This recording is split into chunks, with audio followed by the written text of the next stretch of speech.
Energy transitions is one of the main topics being discussed in G20 presidency Indonesia this year. Hundreds of financial institutions representing trillions of dollars in assets have committed to financing the transitions to net zero emissions before 2050.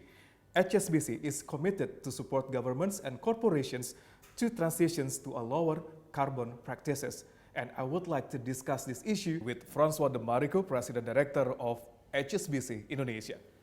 How are you, Francois? Bye. Thank you very much. Okay. So I'm gonna kick the questions by asking about HSBC that has announced the plan to go net zero by revised to 2050. So why is HSBC taking this path and how do you do this? Yes, thank you very much. See, we see the role of banks and more generally in the financial industry to act as catalyst for the net zero transition. And so for us, it's quite important that we support these very important initiatives aligned with the Paris Agreement. So the agreement we have is we commit for an own operation, what we call Scope 1, to be net zero by 2030. And for Scope 2 and 3, so for the whole ecosystem, the supply chain, including our clients, to be net zero by 2050. And the way we want to do it is, of course, we start with our operations, but then we want to help our clients for transitions by helping them to prepare their transition plan, offer them the products that can support their financial requirements, and then also help in terms of advocacy. Mm-hmm. So there's catalysts that being discussed within HSBC and your clients, right? So do you see any significant growth in low carbon investment or in financing in Indonesian market?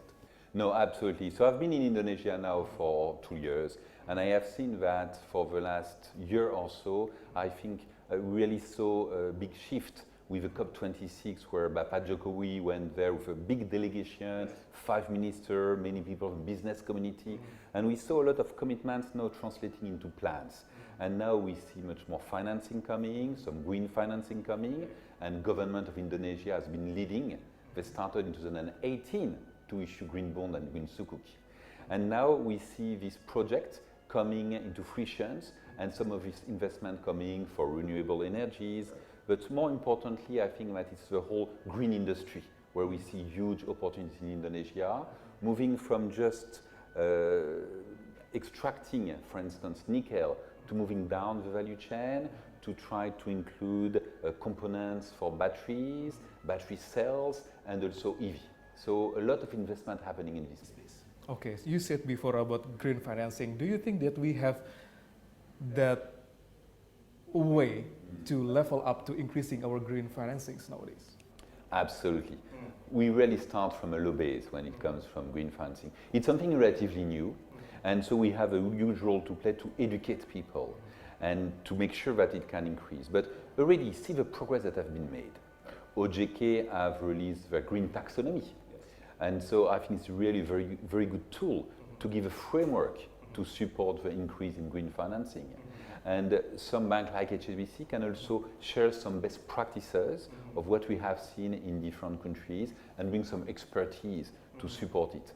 Just to give you an example, we have just signed an agreement with PT Semen Indonesia, which is of course one of the leading company, one of the leading SOE in Indonesia, to work with them on their sustainability framework that can open the door for them to potentially have sustainability linked loans.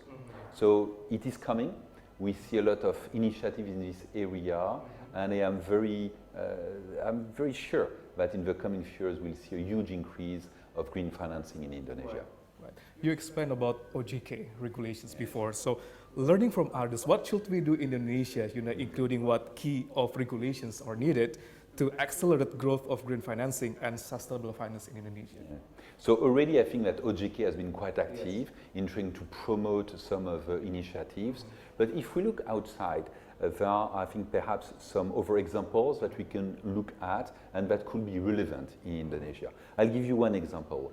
The European Bank has already some specific rules on the risk weighting, so that it gives an incentive to promote more green financing by having rules with lower capital requirement for green financing. So it helps to lower the cost which of course is a huge, huge incentive for companies to do more of green financing. Right. So how can, this is the demand topics, how can HSBC help Indonesian companies to get the investment or the financing needed?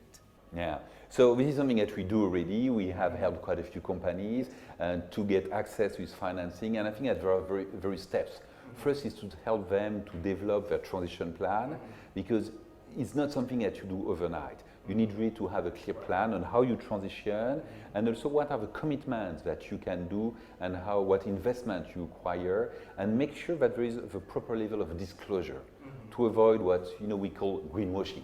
Right. What we want is to ensure that when there are some financing happening, they all meet the highest standards and they really have an impact in terms of environment. So we can help by helping our clients to prepare their transition plan and then of course provide the finance required.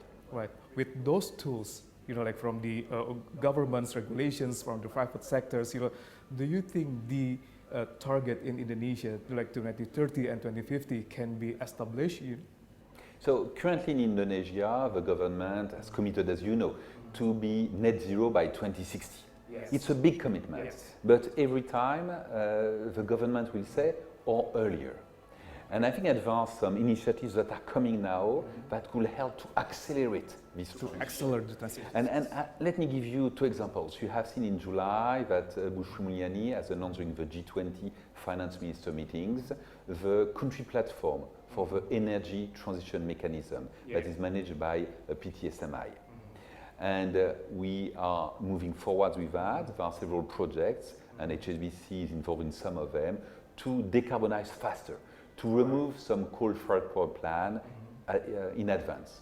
Right. But also, part of the G20 discussions, there are some discussions around what is called the JETP, Just Energy Transition Partnership, whereby some G7 countries will provide some finance to accelerate this transition.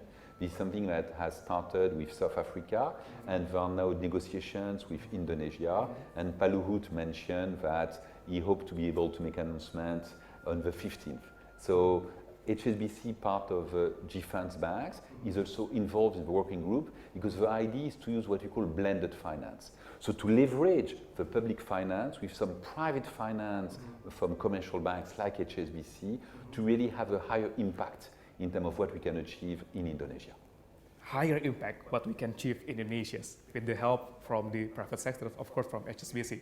So Francois, thank you very much for your insight in B20 Talks today, and hopefully Indonesia's target 2030 and 2060 for the net zero emissions can be achieved. Absolutely. Once again, thank you very much, Francois. Thank you very much. Terima kasih. Terima kasih.